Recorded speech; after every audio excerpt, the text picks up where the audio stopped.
Mis hermanos, abran sus Biblias en Mateo capítulo 12. Mateo capítulo 12 y vamos a colocar la mirada en el versículo 22. Mateo capítulo 12 y colocaremos la mirada en el versículo 22. Este es un texto, mis hermanos, que la idea termina en el versículo 45. Ya hemos expuesto varias partes de esta unidad de pensamiento, pero para que podamos tener la idea completa, necesitamos leer desde el versículo 22 en adelante, mis hermanos. Dice así la bendita y gloriosa palabra del Señor. Leemos la palabra de Dios, de parte de Dios y delante de Dios. Entonces fue traído a él un endemoniado, ciego y mudo, y le sanó de tal manera que el ciego y mudo veía y hablaba. Y toda la gente estaba atónita y decía: ¿será este aquel hijo de David?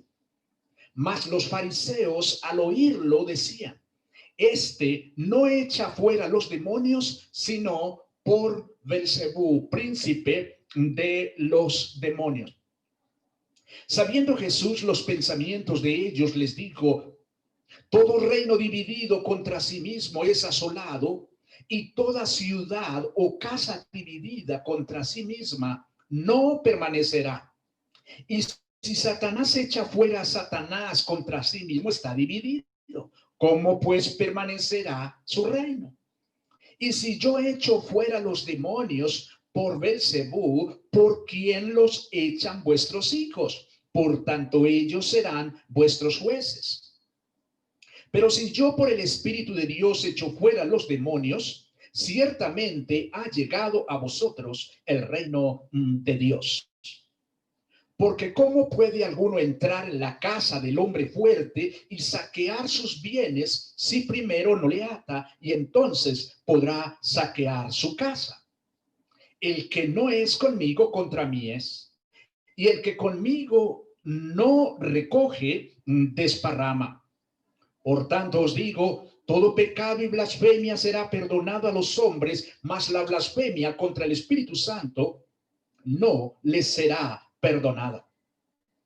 A cualquiera que dijere alguna palabra contra el Hijo del Hombre, le será perdonado, pero al que hable contra el Espíritu Santo, no le será perdonado ni en este siglo ni en el venidero. O haced el árbol bueno y su fruto bueno, o haced el árbol malo y su fruto malo, porque por el fruto se conoce el árbol. Generación de víboras, ¿cómo podéis hablar lo bueno siendo malos? Porque de la abundancia del corazón habla la boca. El hombre bueno del buen tesoro del corazón saca buenas cosas, y el hombre malo del mal tesoro saca malas cosas. Mas yo os digo que de toda palabra ociosa que hablen los hombres, de ella darán cuenta en el día del juicio. Porque por tu palabra serás justificado y por tu palabra serás condenado. Entonces respondieron algunos de los escribas y de los fariseos diciendo: Maestro, deseamos ver de ti señal.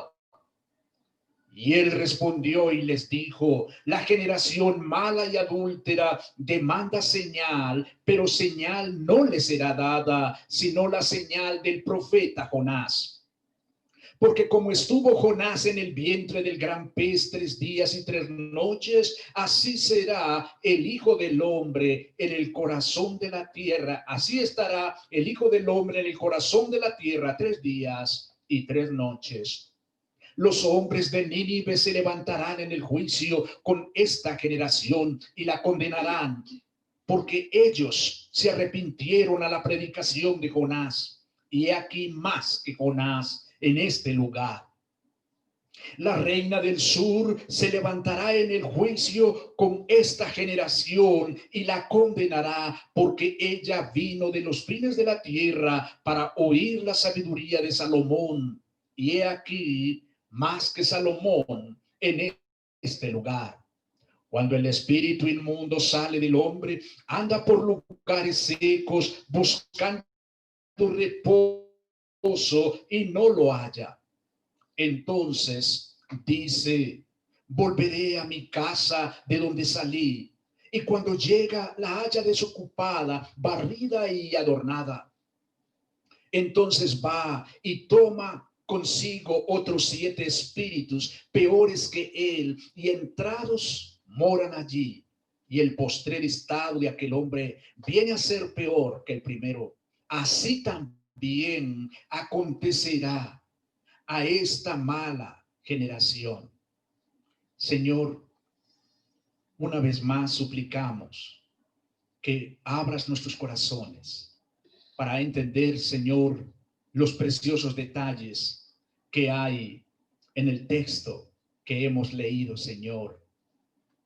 Ayúdanos, Padre, a todos, a mí para explicar lo mejor que pueda, y pero también a la iglesia para estar atentos. Oh, bendito Señor, te lo pedimos en el nombre glorioso de nuestro Señor Jesucristo. Amén y amén. Mi querida y amada iglesia, este texto precioso, este texto maravilloso que se ve como largo, nos es necesario mirarlo todo en su contexto para poder unir las ideas pequeñas que estaremos contemplando a partir del versículo 38 al versículo 45. Es ahí donde vamos a estar exponiendo. Mis hermanos, porque como ustedes han visto, han escuchado, el Señor hace un énfasis especial en la señal que demandan los líderes religiosos. Por esto hemos titulado el sermón Cristo resucitado, la señal más grande del poder de Dios para la humanidad. Y es porque, como ustedes han notado, los líderes religiosos le hacen una demanda al Señor, una demanda de señal. ¿Por qué decimos que Cristo resucitado es la señal más grande del poder de Dios para la humanidad? Lo decimos por 3 razones que vemos en el texto de manera muy clara. Porque los líderes religiosos demandan señal. Primer argumento, primera razón. Porque los líderes religiosos demandan señal. Versículos 38 al 39, parte A. Pero la segunda razón que tenemos, mis hermanos, es porque los líderes religiosos recibirán, y de hecho ya han recibido, las señales que demandan, pero van a recibir la señal más inequívoca que jamás ellos han pensado. De manera que, mis hermanos, versículos 39b al 42 tenemos esa segunda idea. Y la tercera razón es porque los líderes religiosos, o los que rechazan en un sentido la gracia, mis hermanos, es porque están confiando en sí mismos, es porque confían en sus propias fuerzas para la salvación de sus almas. De manera que estas son las 3 razones por las cuales decimos que Cristo resucitado es la señal más grande del poder de Dios para la humanidad. Mis hermanos, los fariseos han experimentado su completa derrota. Jesús les ha demostrado que el informe que ellos estaban difundiendo acerca de él, como lo vemos en 2:24, donde dice claramente que el Señor echaba fuera a los demonios, era por Belcebú. Mis hermanos, los han demostrado que son perversos y que su acusación contra el Señor es un absurdo total. Además, nuestro Señor, nuestro Rey, los ha llamado generación de víboras. Así que ahora los fariseos, que un poco antes se habían aliado con los herodianos, como nos lo muestra Marcos capítulo 3 y versículo 6, ellos buscan ahora la admiración, o por lo menos pretendían admirar. Es decir, los escribas, que son reconocidos expositores y maestros del Antiguo Testamento y de las tradiciones que les habían unido. Ahora, lo que realmente, mis hermanos, están diciendo era que ninguna de las obras maravillosas de sanidad que Jesús había hecho, incluyendo la descrita en el versículo 22, según ellos, ninguna de estas señales era suficiente para mostrar que era por el poder del Espíritu Santo que Él las había hecho. De manera que ahora tenemos acá un aspecto importante. Aunque ellos han sido derrotados, aunque los líderes del momento han sido ampliamente derrotados, ahora ellos hacen un planteamiento final que podríamos decir son como patadas de ahogado, porque realmente ellos no necesitan esto que le están demandando al Señor. Ellos ya saben, ellos ya tienen evidencia suficiente del poder del Señor y de quién es Él. Pero aún así ellos hacen una demanda más. De manera que, mis hermanos, en esta demanda vemos dos aspectos importantes en esta demanda que ellos hacen de nuestro primer punto. Dos aspectos importantes. Mis hermanos, los líderes religiosos son los que guían al pueblo. Los líderes espirituales son aquellos que de alguna forma están al frente guiando a las masas, guiando a las multitudes. Mis hermanos, ese es un primer aspecto que contemplamos aquí en el versículo 38. Pero también un segundo aspecto que contemplamos en el versículo 38 es que tanto los líderes religiosos como las multitudes que los siguen o las masas son una generación perversa. Esas son las palabras directamente de nuestro Rey. Son una generación perversa. Veamos esto por partes. Mis hermanos, nos dice el versículo 38, entonces respondieron algunos de los escribas. Bueno, los escribas, ustedes saben que eran los maestros de la ley religiosa, como nos lo muestra la Nueva Traducción Viviente. Los maestros de la ley religiosa y de los fariseos, que eran, acuérdense ustedes, la secta religiosa más recalcitrante del momento del tiempo, de la época de nuestro Señor Jesucristo, diciendo: Maestro, deseamos ver de ti señal. Ahora, noten ustedes, mis hermanos, la manera como ellos se dirigen a nuestro Rey, a nuestro querido y amado Rey, nuestro Señor Jesucristo. Y hagamos el énfasis, mis hermanos, de nuestro Rey, porque Él es el Rey. Esto es lo que nos muestra Mateo en todo el evangelio que escribió, que Él es el rey. Y si Él es el rey, entonces tiene un reino como tal.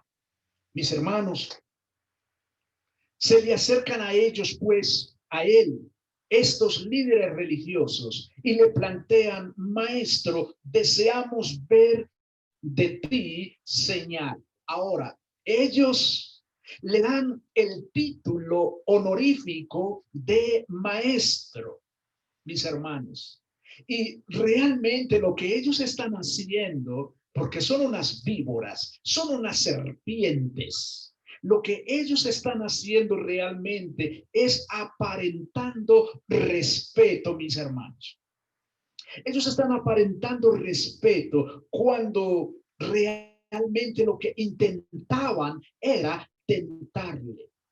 Ellos aparentan respeto, mis hermanos, porque lo tratan con ese título honorífico de maestro. Mis hermanos, no todo el que dice Señor, Señor, entrará en el reino de Dios. Mateo capítulo 7, versículo 21. Mis hermanos, no todos los que modulan el término Señor son verdaderos siervos del Rey. Podríamos nosotros en algún momento confundirnos porque una persona hable de Cristo como Señor, se dirija a Él como Señor. Pero debemos tener cuidado, mis hermanos, porque no todos los que le tratan así es porque son sus verdaderos siervos. Y aquí tenemos un ejemplo tremendo con estos líderes religiosos.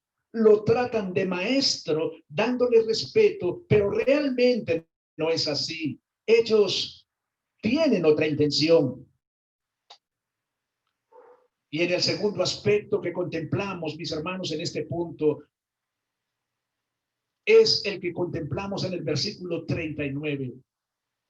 Y el que tiene que ver con que toda esta gentuza del momento que aparentaba aparentemente seguir a Jesús, realmente son una generación perversa. Es así como el Señor los trata. Escuchemos a Mateo. Dice, Él respondió y les dijo: generación mala y adúltera, demanda señal, señal. Veamos el Señor cómo los trata. Cuando Él habla de generación, está hablando de una multitud de personas que viven en la misma época. De manera que cuando Él habla de generación, se está refiriendo en un sentido general, mis hermanos. La generación mala, hombres impíos, hombres perversos. Y los trata también de adúlteros. ¿Por qué los trata de adúlteros? Bueno, hermanos, el Señor extiende esta expresión a aquellos que no adoran al único Dios verdadero. Aquella persona que no adora al único Dios verdadero es considerado por Dios como un adúltero. Mis hermanos, demandan señal. La señal aquí es algo especial para confirmar o corroborar o realmente autenticar. Mis hermanos, es importante ver cómo nuestro Señor trasciende de los líderes a los seguidores de los líderes. Es decir, Él trasciende o se dirige a todos sus contemporáneos. Todos sus contemporáneos, el Señor los trata como una generación mala y perversa, como una generación adúltera. Querida iglesia, esta es la definición que el Señor le da a todo aquel que hoy no adora al único Dios verdadero. Nos dice la palabra de Dios que el motivo de nuestra creación, todos los llamados de mi nombre para gloria mía los he creado, los formé y los hice. La humanidad no tiene otro motivo o razón de vivir sino para adorar y exaltar la gloria de su creador. Pero no es esto lo que hace la humanidad. Por lo tanto, recibe la descripción directamente de Cristo el Rey como una generación adúltera, como una generación mala. Mis hermanos, no era una descripción exclusiva para aquel momento. Estamos hablando de personas tan pecadoras como la generación actual. Estamos hablando de una necesidad tan grande en ese momento como la necesidad que hoy hay de que haya un verdadero arrepentimiento para con Dios y de que vivamos para el Señor. Mis hermanos, podríamos decir de este punto como una aplicación que el engaño de muchos seguidores, de líderes hoy, está en pensar que las multitudes son una buena señal de que siguen la verdad. Podríamos pensar, mis hermanos, que si tanta gente sigue una corriente X, es porque entonces ahí está la verdad.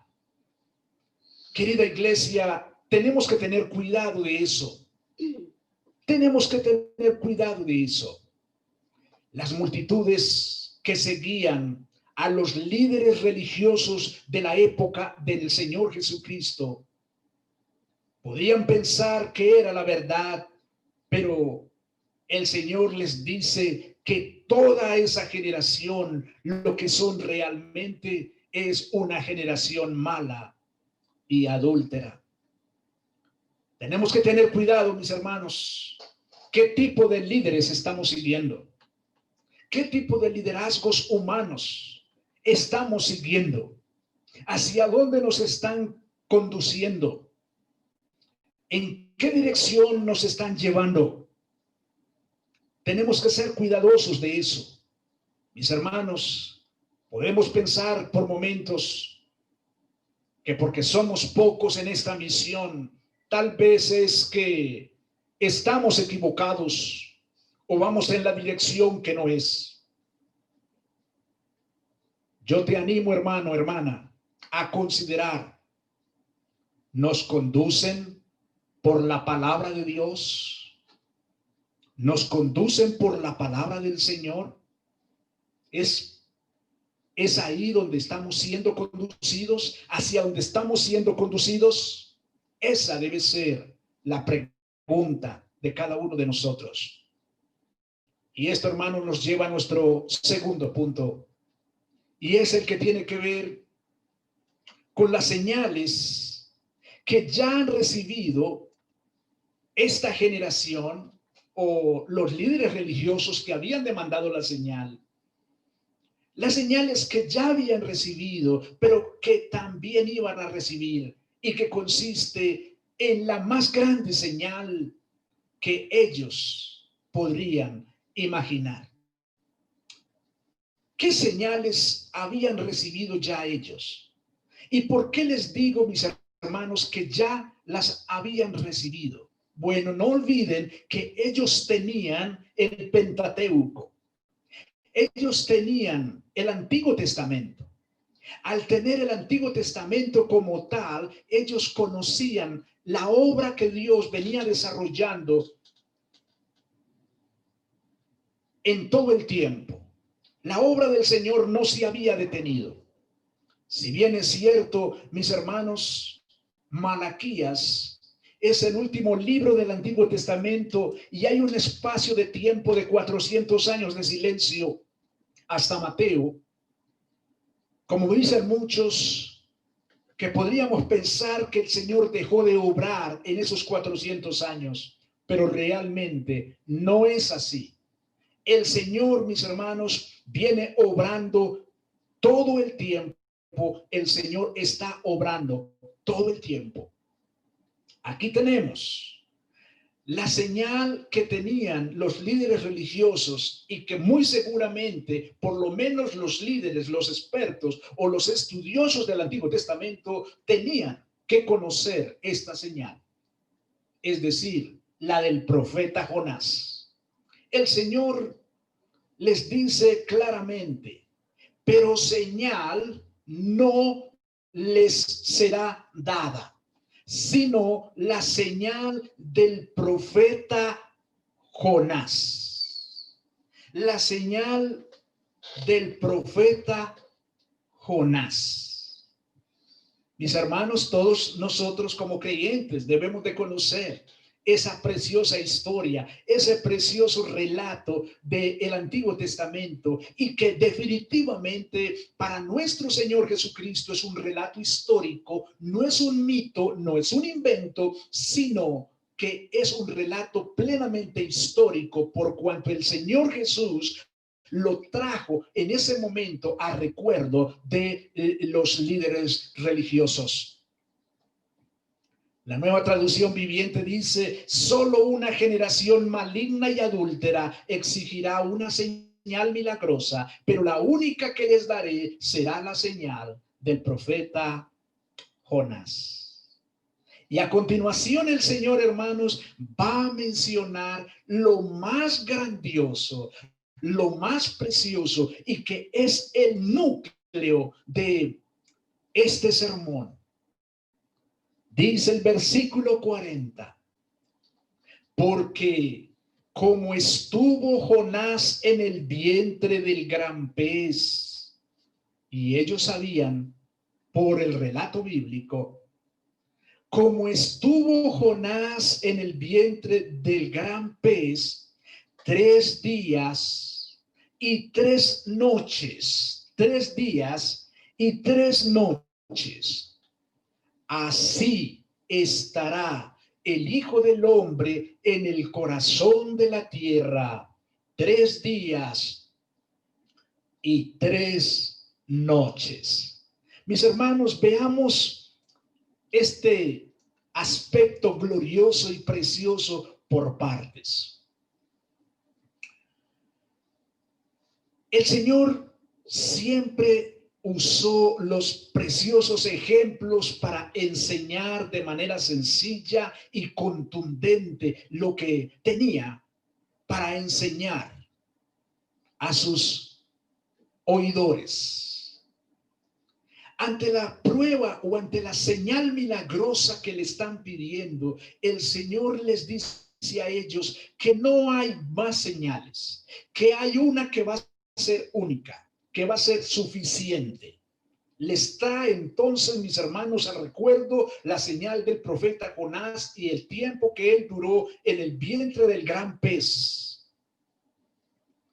Y les dice, es así, como el Hijo del Hombre, es decir, como yo mismo, voy a estar en el corazón de la tierra.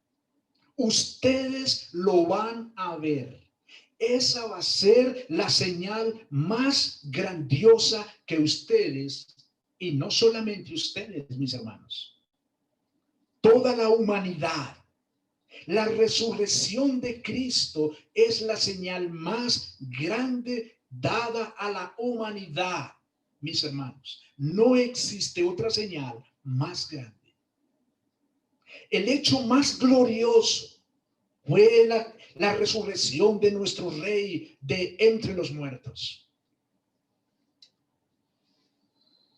El gran pez que el Señor menciona aquí y que conocimos de niños como la ballena de Jonás, que se tragó a Jonás. La Biblia, las Américas, lo menciona como el gran monstruo marino. Mis hermanos, el Señor menciona aquí 3 días y 3 noches. Algunos escépticos que se ponen a hacer la cuenta si realmente el Señor estuvo completamente 3 días y 3 noches bajo tierra. Deben recordar esos escépticos que según el Talmud de Jerusalén, los judíos contaban como día entero una parte del día. Para ellos, no era necesario que se agotara todo el día de 12 horas, como lo manejaban ellos, para contar como todo el día. Ellos contaban solo un pedacito como todo el día, mis hermanos. El día comenzaba a la puesta del sol, así que el día entero y la parte de otros días que el cuerpo de Cristo pasó en el sepulcro se cuentan por 3 días y 3 noches. Este es un aporte, una nota que nos hace el doctor Matthew Henry, erudito. El Señor les dice a ellos que asimismo el Hijo del Hombre estaría en el corazón. Hermanos, ¿en el corazón de qué? De la tierra. Se refiere a la parte media o central, más íntima de cualquier cosa, aunque ésta sea inanimada. En este caso, se está refiriendo al sepulcro donde el Señor iba a estar. Así que, hermanos, el Señor les está anunciando a ellos: estén atentos porque eso es lo más grandioso que ustedes verán. Queridos hermanos, querida iglesia, nosotros hoy tenemos el Antiguo Testamento y el Nuevo Testamento. Hoy tenemos las Escrituras. Hoy tenemos las Escrituras que nos hablan de una manera clara y contundente, y por la fe nosotros lo creemos, que el Señor Jesucristo fue levantado del sepulcro, que Él estuvo allí, y en eso se concentra el Evangelio. Cristo fue crucificado, muerto y sepultado, pero resucitó al tercer día. Mis hermanos, es por esto que esta es la señal más grande para la humanidad. Y no solamente la recibieron los contemporáneos de nuestro Señor, sino que la recibimos nosotros hoy. Mis hermanos, la resurrección del Señor es un hecho histórico que no se puede negar y que los eruditos ateos no pueden negar. La resurrección de Cristo es algo que está redactado en las fuentes extrabíblicas. Fuentes extrabíblicas. Mis hermanos, la resurrección del Señor es la señal más preciosa que como creyentes podemos nosotros tener y que ha sido tratado de erradicar por completo en estos 2000 años de historia del cristianismo, pero que es imposible sencillamente. ¿Por qué es imposible? Porque hablamos del Dios vivo, que aunque estuvo muerto allí en el sepulcro, fue levantado de los muertos y ahora está sentado a la diestra de Dios el Padre, a quien adoramos. Pero mis hermanos, hay otra señal que la generación propia, contemporánea del Señor, vería, pero no en ese momento. Conocían la historia, conocían lo que había sucedido, pero que verían el resultado final en el día del juicio. Y tiene que ver con los hombres de Nínive. Sí, aquellos a quienes Jonás fue a predicarles. El Señor les dice a ellos: los hombres de Nínive se levantarán, ¿cuándo? En el juicio con esta generación y la condenarán, porque ellos se arrepintieron ante la predicación de Jonás. Hermanos, aquí hay un tremendo testigo que se levantará el día del juicio. Los hombres de Nínive. Nínive, hermanos, era la capital de Asiria, construida aparentemente en la orilla oriental del río Tigris, frente a la moderna ciudad de Mosul hoy. El Señor dice que se levantarán, es ponerse de pie nuevamente. El Señor está hablando de la resurrección de los hombres de Nínive, de los que se arrepintieron ante la predicación de Jonás. Y el Señor les dice a estos oyentes que los hombres de Nínive se levantarán con esa generación. Bueno, y también con nosotros, mis queridos hermanos, porque hacemos parte en ese sentido de la resurrección del mismo paquete. Ellos no están aparte de nosotros hoy. Si nosotros, mis hermanos,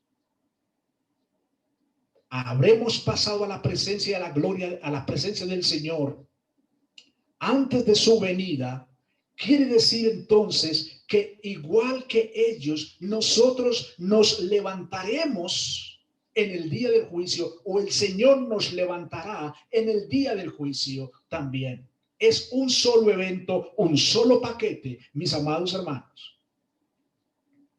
El Señor dice que cuando sean levantados los hombres de Nínive, condenarán dicha generación. ¿Y por qué la condenarán? Dice, porque ellos se arrepintieron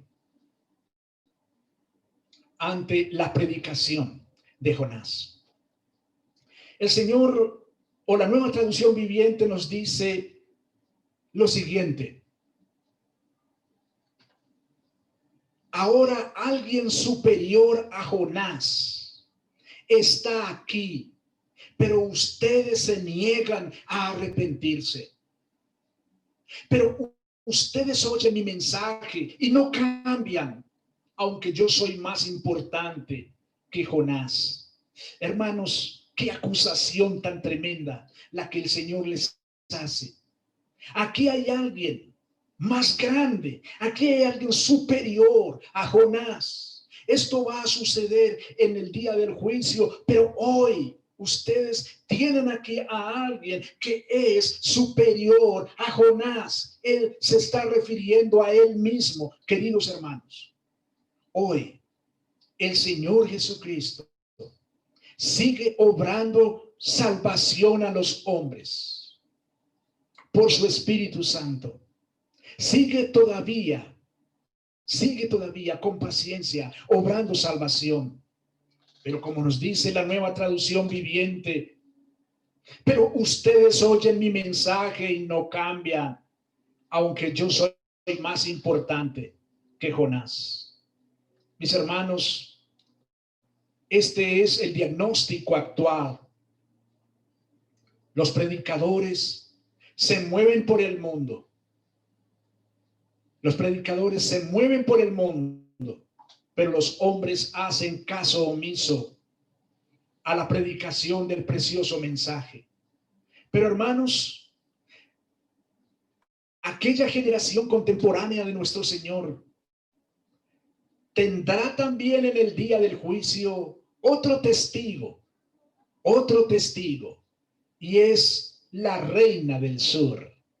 Dice el Señor Jesucristo en el versículo 42, la reina del sur se levantará en el juicio con esta generación y la condenará, porque ella vino de los fines de la tierra para oír la sabiduría de Salomón. Y aquí más que Salomón en este lugar. El Señor menciona a la reina del sur. La Nueva Traducción Viviente menciona la reina de Sabá. Se refiere, hermanos, a una región de Arabia llamada Seba y que está ubicada cerca de las orillas del Mar Muerto.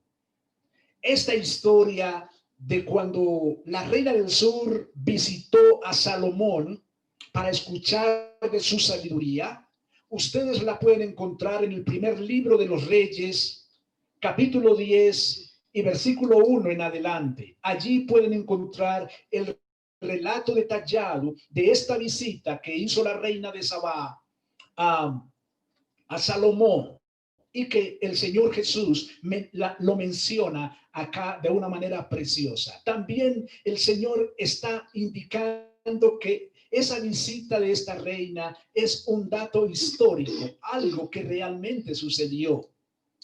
Entonces, vemos cómo el Señor nos confirma, nos afirma, mis hermanos, la palabra del Señor, que no se contradice de ninguna manera. Hay una perfecta unidad entre el Antiguo Testamento y el Nuevo Testamento, lo que se llama la unidad de la fe. Mis hermanos, nos dice la Nueva Traducción Viviente: ahora alguien superior a Salomón está aquí, pero ustedes se niegan a escuchar.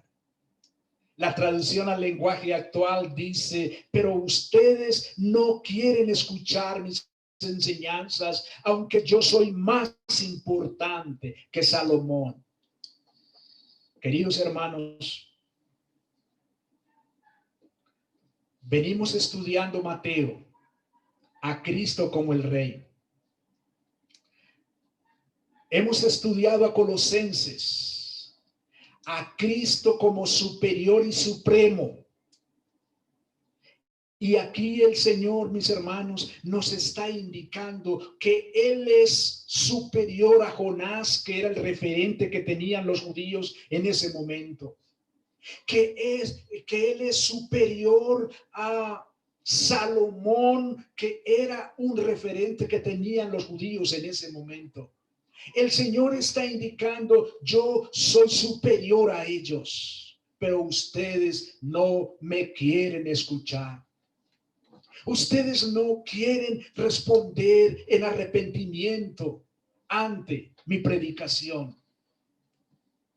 Mis hermanos, podríamos nosotros decir como aplicación en este segundo punto: la verdad es que Cristo siempre ha estado revelado en las Escrituras, mis hermanos.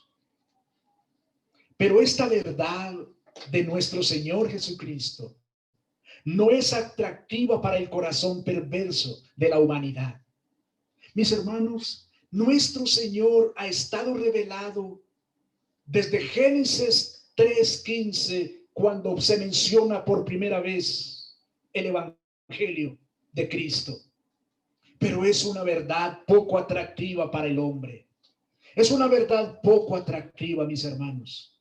Y yo les animo hoy a ustedes a afirmarse en la fe de nuestro Señor Jesucristo, pero también a los que vean en YouTube este sermón posteriormente. No hay otro medio de salvación dado a los hombres en quien podamos ser salvos, sino nuestro Señor Jesucristo. Juan nos relata concretamente en el capítulo 3, versículo 16: porque de tal manera amó Dios al mundo que dio a su Hijo unigénito, para que todo aquel que en él cree no se pierda, mas tenga vida eterna. Nuestro Señor Jesucristo es todo suficiente, todo lo que Dios necesita para que el hombre pueda acercarse a él. Dice Isaías 59, versículos 1 y 2, que el pecado del hombre ha hecho un muro entre Dios y los hombres.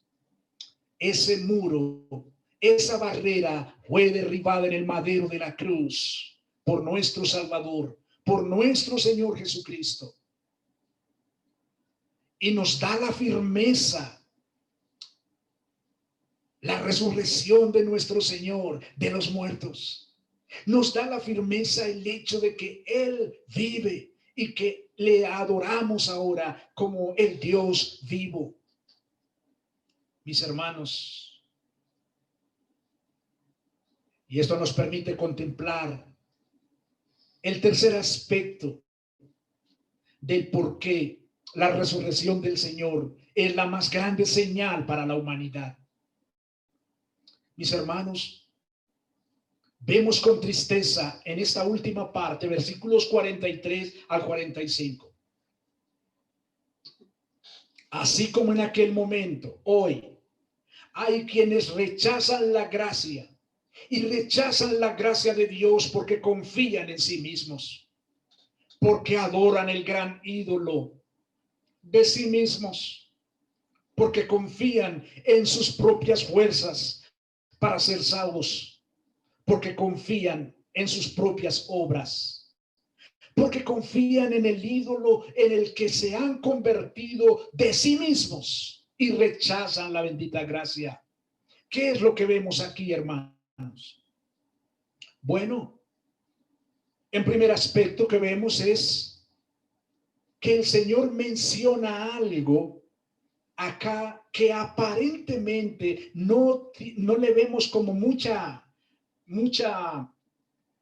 coordinación dentro del texto. Cuando el Señor menciona a un espíritu inmundo, leamos esta parte, mis hermanos, versículo 43 al 45.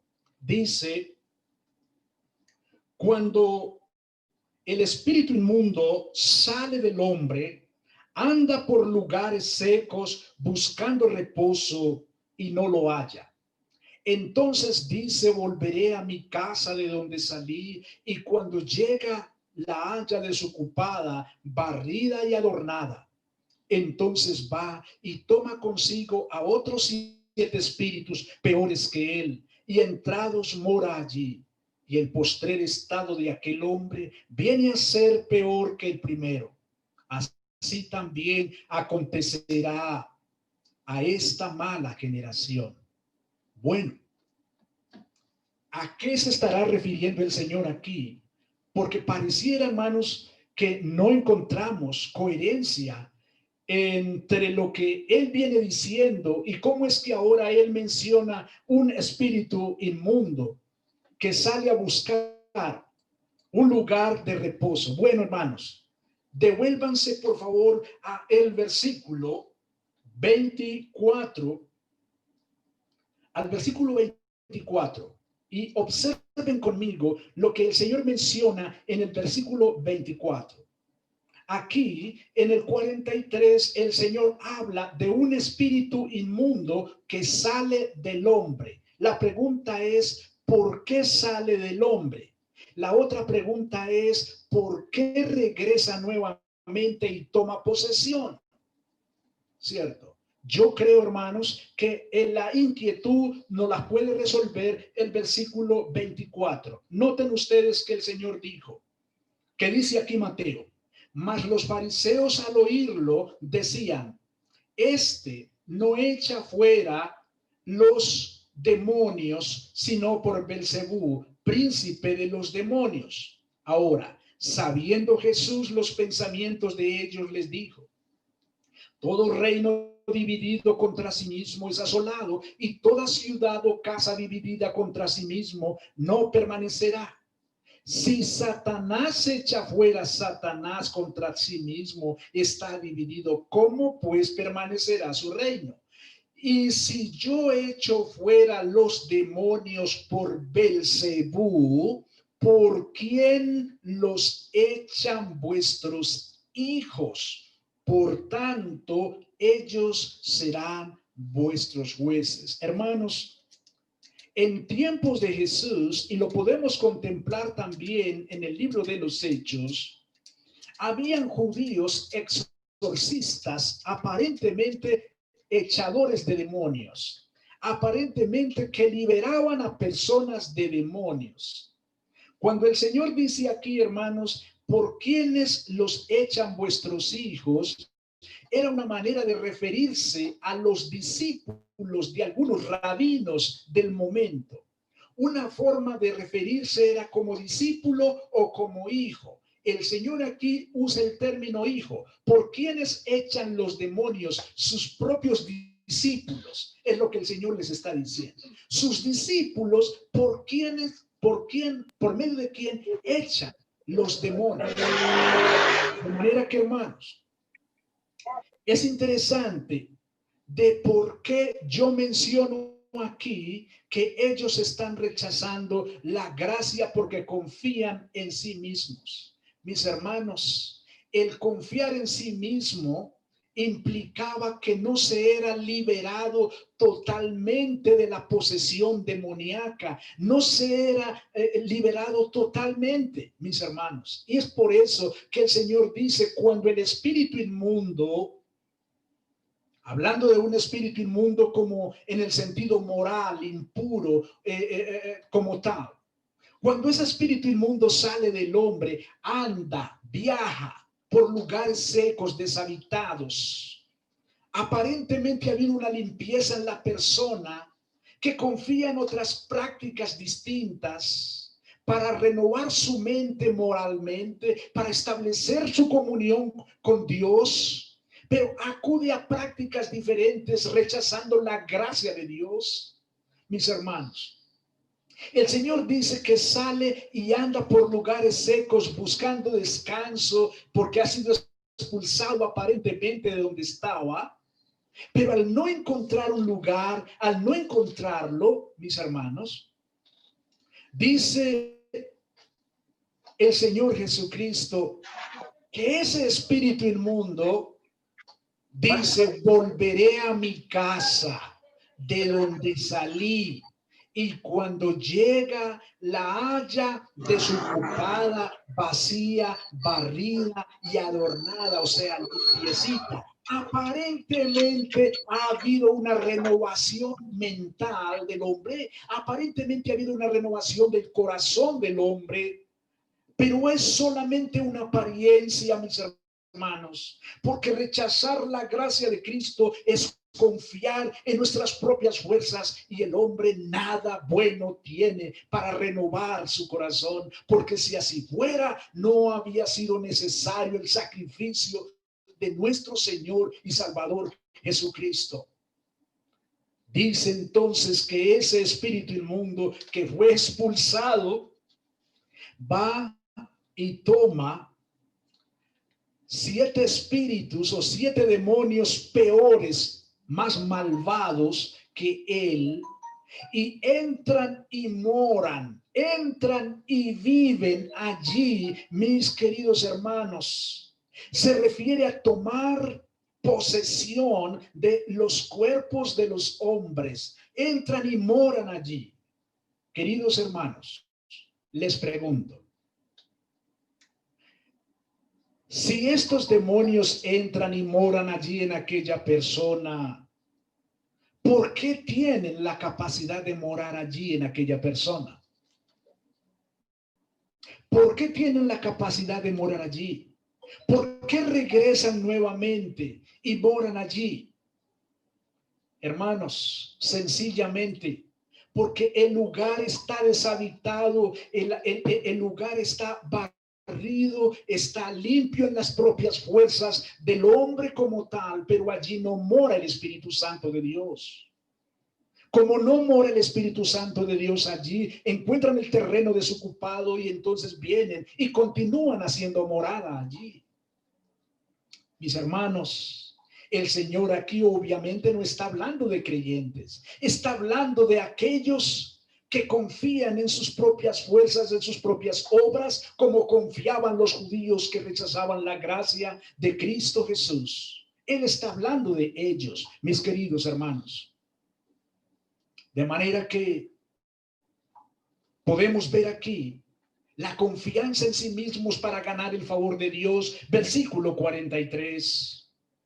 Pero también vemos aquí que esta es una pureza temporal, una pureza temporal. ¿Por qué? Porque no dura mucho tiempo, mis hermanos, porque se está tratando de ser bueno por sus propias fuerzas. una pureza temporal, versículo 44. Y mis hermanos, el Señor le dice a los judíos, no confíen en sus propias estrategias, en sus propios medios, no confíen en ustedes, porque el postrer estado del hombre viene a ser peor que el primero. Dice claramente, así también acontecerá a esta mala generación. Mis hermanos, es interesante, nos hace un aporte un erudito frente a este aspecto que plantea lo siguiente.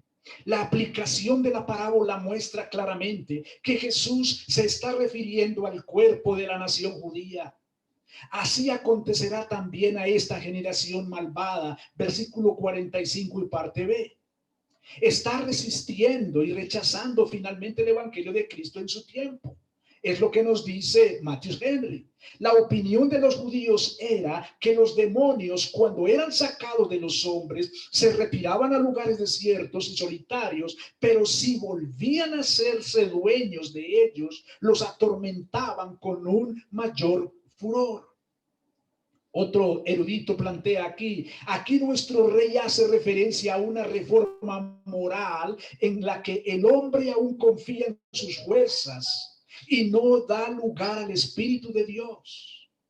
Hermanos, ¿qué significa esto finalmente? Rechazar la bendita gracia del Señor. Podemos ver, mis hermanos, cómo el Señor demanda arrepentimiento de los hombres. Cómo el Señor demanda que se arrepientan los hombres. Él lo menciona que los de Nínive no se arrepintieron, mis hermanos. Perdón, que los de Nínive se arrepintieron, pero que los judíos contemporáneos de Cristo no se arrepienten. Lo que el Señor está haciendo aquí es un llamado nuevamente a los hombres al arrepentimiento. Querido amigo, que escucharás este sermón por YouTube. Hoy nos ha hablado alguien superior a Jonás. Hoy nos ha hablado por el Espíritu Santo de Dios alguien superior a Salomón, Jesús mismo. El Espíritu Santo sigue dando testimonio de nuestro Señor Jesucristo. No sigas rechazando más la gracia. No sigas confiando en tus propias fuerzas para una reforma moral. No sigas confiando más en tus líderes religiosos o chamanes. No sigas confiando más en tus propios teguas. Confía en el Cristo Jesús resucitado, del cual nos habla la bendita y gloriosa palabra de Dios. Podemos decir, para terminar, tres conclusiones a manera de aplicaciones. En primer lugar, la mayor señal que tiene el mundo hoy es la resurrección histórica y documentada tanto en la Biblia como en fuentes extra bíblicas respecto a Cristo.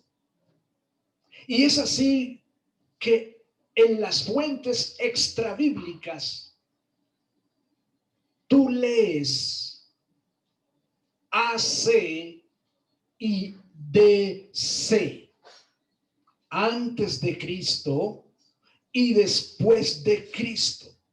Déjame decirte que cuando se leen libros de historia que no tienen nada que ver con la Biblia, con la palabra de Dios, sino fuentes, como llamábamos en otro tiempo, seculares, pero que no son seculares, te encuentras este dato histórico, AC y DC. Es porque el Cristo histórico, muerto y resucitado, partió la historia de la existencia del hombre y de los pensamientos en dos: antes de Cristo y después de Cristo.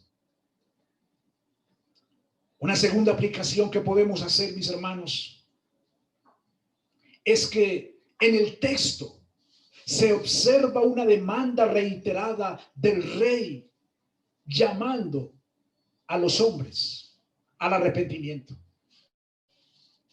Versículo 41 y 42, capítulo 11, versículo 21.